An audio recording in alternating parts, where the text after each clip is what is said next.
SSC 2026 কেমন আছো সবাই? আশা করি সবাই খুব বেশি ভালো আছো। কিন্তু পরীক্ষা কিন্তু আর বেশি দিন নাই, মানে ধরতে গেলে 24 ঘন্টা কিন্তু নাই, রাত পোহালে পরীক্ষা। আজকে মনে হয় এখন যে ভিডিওটা রেকর্ড করতেছি তখন প্রায় 10:30 মতো বাজে, 10টা 10:30 মতো বাজে। সো ভিডিও আপলোড করতে করতে 11টা বাজবে। সো ভিডিও শেষ করি, সবকিছু কমপ্লিট করে 11টা বাজবে। সো এই ভিডিও যখন দেখবা তোমার হাতে 24 ঘন্টাও সময় নাই, অ্যারাউন্ড 12 ঘন্টা বা আরো কম, 10 থেকে 8 ঘন্টা সময় পাবো তুমি। আজকের টপিক যেন কি, তো সেই জন্য বেশি কথা বলবো না, ভিডিও শুরু করবো। আজকের টপিক হচ্ছে কালকে যে তোমাদের প্রথম পরীক্ষা লাইফের, এসএসসি লাইফের প্রথম পরীক্ষা এবং প্রথম বোর্ড পরীক্ষা। আমার জানা মতো তোমরা কখনো বোর্ড পরীক্ষা দাও না, হয়তো অনেক বৃত্তি পরীক্ষা দিচ্ছ, বাট ওটা বোর্ড পরীক্ষা বলা যায় না। আপাতত সব যা যা দরকার সবকিছু আপলোড করা হয়েছে ভিডিওতে, সাজেশন থেকে শুরু করে পরীক্ষা আগে করণীয় এবং কিভাবে পরীক্ষা নিজেকে কন্ট্রোল রাখবা, নার্ভাস ফিল হবা না। তো সবকিছু কিন্তু ভিডিও আপলোড করা হয়েছে। তো কথা হচ্ছে আজকের টপিক হচ্ছে কি, কে বাংলা, যেহেতু কালকে বাংলা প্রথম পত্র পরীক্ষা এমসিকিউতে 30-এ 30 পাবো। আমি কোনো সাজেশন দিব না, আজকে ট্রিক্স শেয়ার করবো যেটা অ্যাপ্লাই করলে তোমরা হচ্ছে অনেকেই ট্রিক্স না জানার কারণে কিন্তু তোমরা এমসিকিউ পাতা সত্ত্বে অ্যান্সার করতে পারো না। বেশি কথা বলে ভিডিও শুরু করবে। কি বললাম, বাংলা প্রথম পত্র এমসিকিউতে 30-30 পাবা কিভাবে। কথা হচ্ছে ফার্স্টে হচ্ছে তোমার একটা ওয়েমার দিবে তোমাকে এমসিকিউর জন্য। ওয়েমারটা ঠিক মতো ভরাট করবা, সম্পূর্ণ ঠিক মতো ভরাট করবা। এখন ওয়েমার মাঝে মাঝে অনেক ভুল করে দাগাইতে, মানে ভরাট করতে ভুল করে, রেজিস্ট্রেশন নাম্বার, অ্যাডমিট কার্ড থেকে আর রেজিস্ট্রেশন নাম্বার, রোল নাম্বার ওগুলো দাগাইতে মানে ভরাট করতে ভুল করে। তো এই ভুলগুলো করবা না। এমন যে ভুল করলে সমাধান জানায়, ভুল করলে তোমাকে টিচার ঠিক করে দিবে। তোমার কেন্দ্রে যে তোমার ক্লাসে যে গার্ড টিচার থাকবে সে কিন্তু তোমার ঠিক করে দিবে, কিন্তু ভুল করবা না। কেন করবা না? দেখো তুমি তাকে ভুল করো, তোমার কনসেপ্টেশন নষ্ট হয়ে যাবে। তোমার মাথায় একটা নিয়ে করবে যে আমি ভুল করলাম, ওটা আদৌ ঠিক আছে, কিন্তু কিন্তু ওটা যদি ভুল হয়, কিন্তু ওই ব্যক্ত ভাব যদি ভুল হয়, তোমার কিন্তু পুরো হাতা বাতিল, মানে তুমি পুরো পরীক্ষায় ফেল, তোমার ফুল এসএসসি রেজাল্ট ফেল আসবে। সো ওটা ওটা সব মনোযোগ দিয়ে ভরাট করবা। বুঝতে পারছো? এখন তোমার আর যদি ভুল করেই ফেলো, টিচারকে বলবা, টিচার ঠিক করে দিবে, কিন্তু তোমার মাথায় একটা চিন্তা থাকবে আদৌ কি ঠিক হয়েছে। এটা আমার সাথেও হয়েছিল, সমাজ আর মেবি ধর্ম পরীক্ষা হয়েছিল, পরে অবশ্য ঠিক হয়েছিল। চিন্তায় ছিলাম, চিন্তা হচ্ছে অনেক কিছু হয়ে গেছিল। তো এই চিন্তাটা তোমার সারাক্ষণ ঘুরবে আর পরীক্ষা খারাপ হবে তোমার। এই জন্য চোখ কান খোলা রেখে মৃত্যুগুলো ভরাট করবা। এরপর যখন কোশ্চেন হাতে পাবা, অবশ্যই আগে দেখবা কোশ্চেনের সেট কি। মেবি তোমাদের 4টা সেট হবে, ক খ গ ঘ। সেট দেখবা, অবশ্যই সেট দেখবা, কিন্তু সেট না দেখলে কিন্তু সেট ভরাট করবে, এবং সেট যদি ভরাট না করো তুমি কিন্তু ফেল, তুমি ফেল কনফার্ম। সেট ভরাট করবা, বুঝছো? দেখবা ওই মার্কশিটে লেখা আছে কোন সেটে কোশ্চেন, তো সেটটা ভরাট করবা। ভরাট করার পর এই যে ধরো একটা কোশ্চেন পেপার, এই কোশ্চেনটা তুমি 2 থেকে 3 বার দেখবা। এমসিকিউ কোশ্চেনটা 30টা কোশ্চেন থাকবে না, 2 থেকে 3 বার দেখবা, বুঝছো? 2 থেকে 3 বার ফুলি দেখবা কি কি কোশ্চেন আসছে, কারণ বাংলা অনেক ক্রিটিক্যাল কোশ্চেন হয়। তো দেখবা, এখন তুমি মনে মনে মার্ক করবা যে কোনগুলো তুমি পারো আর কোনগুলো পারো না। এমন তো না তুমি 30টা পারো, এমন তো না 30টা পারো। অনেকে 30টাই কমন পড়বে, অনেকে 30টা কমন পড়বে, অনেকে হয়তো বা 10-20টা কমন পড়বে। তো এখন কথা হচ্ছে বাংলার প্রথম পত্র চাইলে কিন্তু 10 মিনিটের মধ্যে পুরো এমসিকিউ দাগানো যায়। আমার মনে আছে আমি যখন বোর্ড পরীক্ষা দিয়েছিলাম তখন আমার এমসিকিউ হয়েছিল 30টার মধ্যে 28টা। আর হচ্ছে তোমার আমি মোট 12 মিনিট হচ্ছে ফুল ওইমার শেষ করছিলাম, 30 দাগায় শেষ করছিলাম বোর্ড পরীক্ষায়। কথা হচ্ছে কি, এই যে ফুল কোশ্চেন পেপার এটা তুমি 2 থেকে 3 বার ফুললি পড়ো আর মনে মনে মার্ক করো যে কোনগুলো পারো কোনগুলো পারো না। এখন দেখবা যেগুলো পারো না ওই জন্য আগে চিন্তা করবো না, ওগুলো চিন্তা করলে তোমার 30 মিনিট সময় থাকো, 30 মিনিট না এমসিকিউ 30 মিনিট দেখবা 15 থেকে 10 মিনিট এইখানে শেষ।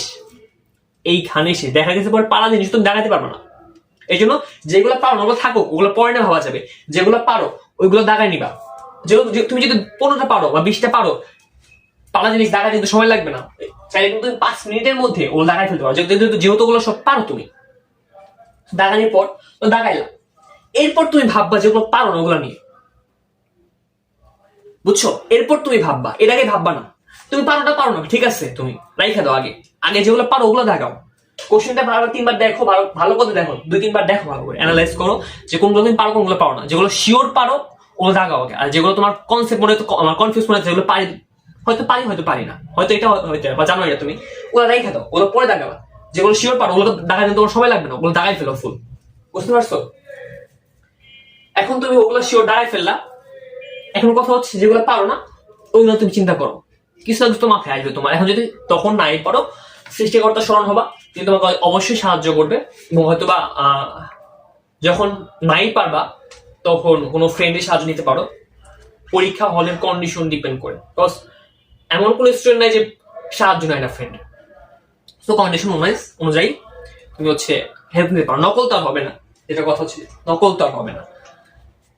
এখন কথা হচ্ছে শুধু দাগাইলেই হবে না, চোখ কান খোলা রেখে দাগাইতে হবে। মাথায় রাখবা তোমাদের বৃত্ত ভর করতে হবে এবার শিটে, অ্যান্সার সহ বৃত্ত ভর করতে হবে। এখন কথা হচ্ছে তুমি যদি ভুলে ধরো তুমি কোশ্চেনটা ঠিক মতো পড়লা না, তোমার কাছে মনে হইলো যে এটা অ্যান্সার খ নাম্বার, হ্যাঁ প্রথমে খ নাম্বার মনে তো খ নাম্বার দাগাইলা, আর পরে তোমার মনে হচ্ছে গ নাম্বার, আবার ভট করলাম, তাহলে কিন্তু হবে না, মানে ওই এমসিকিউ মার্ক তুমি আর পাবা না। সো একবার দাগাইতে হবে, চোখ কান খোলা রেখে শিওর হয়ে দাগাবা যে এটাই তো অ্যান্সার, একবারে দাগাতে পারবা। তার থেকে বড় কথা হচ্ছে কোশ্চেন দেখে দাগাবা যে 8 নাম্বার 8 নাম্বার দাগাইছো কিনা, 9 নাম্বার দাগাইছো। আমার মনে আছে, এখন মনে আছে আমার কেমিস্ট্রি পরীক্ষায় 25টার মধ্যে 25টা এমসিকিউ কমন ছিল, আমি 25টাই পারতাম, বাট আমি পাইছিলাম 23। কেন পাইছিলাম 23 জানো? কজ আমি 24 নাম্বার এমসিকিউ 25 দাগাইছিলাম, 25 এমসিকিউ 24 দাগাইছিলাম, কজ আমার মনোযোগ ছিল না, কজ আমি অনেক বেশি উৎসাহিত ছিলাম যে আমার 25টাই কমন। ম্যাথ পরীক্ষা আমার ম্যাথে টোটাল মার্ক ছিল 98 এসএসসি ম্যাথ পরীক্ষা আমার 30টা এমসিকিউ কমন ছিল, বাট আমি 28 পাইছিলাম, কজ আমি একটা টাইটে দাঁড়াইছিলাম আর আরেকটা দাঁড়াইছিলাম। এই ভুলটা আমি করছিলাম, এটা বললাম। চোখ কান খুলে রেখে 8টা তুমি 8 দাগাবা, বা 9টা তুমি 9 দাগাও, বুঝছো? একটা কোশ্চেনের মধ্যে কিন্তু মানে একটা উত্তর কিন্তু দুইবার দাগানো যাবে না। এখন আরেকটা কথা বলি, বাংলাদেশ ক্রিটিক্যাল কোশ্চেন থাকে, যে থাকে তো লেখকের সাল এসব থাকে, বহু নির্বাচনী গুলো থাকে, তাছাড়া কিছু ক্রিটিক্যাল কোশ্চেন থাকে। তো তোমার বলবে যে নিচের কোনটি রবীন্দ্রনাথের উপন্যাস নয়? বুঝতে পারছো? প্লিজ দিছে কি একটা, অনেকে তো দেখবে নিচের কোনটি রবীন্দ্রনাথের উপন্যাস, এত লোক দেখে দাগাই ফেলবে, বাট শেষে 9টা আছে, তো সেটা তো অনেকে খেয়াল করবে না। সো ফুল কোশ্চেনটা পড়বা, দরকার হলে 2বার করে পড়বা, যে নিচের কোনটি রবীন্দ্রনাথের উপন্যাস নয়, এক্সাম্পল। সো এইভাবে পড়বা, আমরা মাঝে মাঝে অনেক টুইস্ট থাকে কোশ্চেনে, প্রত্যেকটা অপশন বারবার আগে দাগানো। ধরো তুমি একটু কোশ্চেন পাইছো, তোমার একবার পড়ছো, প্রথম অপশনটা পড়ছো, মনে হচ্ছে এটা অ্যান্সার, দাগাই ফেললা, আগে দাগাবা না, কজ পরে অন্য কিছু থাকতে পারে। 4টা অপশনই ক খ গ ঘ, 4টা অপশনই তুমি ঠিক মতো পড়বা, ঠিক মতো দেখবা, তারপর দাগাবা, এর আগে দাগাবা না।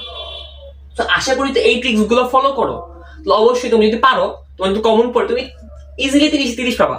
অনেক স্টুডেন্ট আছে যে পারে, কমন পড়ছে, তারপরেও কিছু মিস্টেক সে 30 পারে না, 20 পায় বা 25 পায়। কিন্তু একটা কথা বলি, এই বাংলা বা প্রত্যেকটা সাবজেক্টের ক্ষেত্রে এমসিকিউ একটা গুরুত্বপূর্ণ ফ্যাক্টর, এ প্লাস বা ভালো মার্ক ক্যারি করার জন্য। এমসিকিউ তুমি মার্ক কাটার সিস্টেম, তুমি যদি পারো তুমি ফুল মার্ক পাবা। তো কথা হচ্ছে তুমি 30 পাবা, আবার তুমি যে করে সে করে পাবা, মার্ক কাটার সিস্টেম নাই। সো এখানে অনেক ইম্পর্টেন্ট যে ভালো মার্ক ক্যারি করার জন্য এমসিকিউ। তো এই ছিল আজকের ভিডিও, বুঝছো? সবাই ভালো মতো এক্সাম দিও, আমি তো তোমাদের জন্য দোয়া প্রার্থনা করবোই, ভালো মতো এক্সাম দিও, আর আমাকে অবশ্যই জানাবা, বুঝছো, তোমাদের পরীক্ষা কেমন হয়েছে। কোনো ভিডিও কমেন্টে বা আমাকে পার্সোনালি মেসেজ দিয়ে জানাবা যে তোমাদের পরীক্ষা কেমন হয়েছে। পরীক্ষার আমার নিজেরও কালকে একটা পরীক্ষা আছে, তো তোমাদের পরীক্ষা শেষ হবে 1টার দিকে, আমার পরীক্ষা 2টা থেকে শুরু, আমারও বাংলা প্রথম পরীক্ষা কালকে। এখন কথা হচ্ছে কি, সানি তো আমি বিজি থাকবো একটু, বা তোমাদের খোঁজ খবর নিবো, এবং আমি নিজে পরীক্ষা দিয়ে আসার পর আমি বাসায় আসবো 5:30 6টার দিকে। এরপর আমার কিছু ব্যাচ আছে, ওগুলা পড়ানো শেষ করে তোমাদের রাত্রির মধ্যে প্রত্যেকটা কোশ্চেন সলভ পেয়ে যাবা, মানে প্রত্যেকটা বোর্ডের এমসিকিউ কোশ্চেন সলভ পেয়ে যাবা, সিকিউ কোশ্চেন পারলে আমি দিয়ে দিব, এবং যদি পরে বাংলা সেকেন্ড পেপার পরীক্ষা আছে পরবর্তী পরীক্ষাগুলো সাজেশন তোমরা পেয়ে যাবা, এবং যা যা দরকার আমি দিয়ে দিব। তো সবাই ভালো থেকো, এবং সবার জন্য শুভকামনা।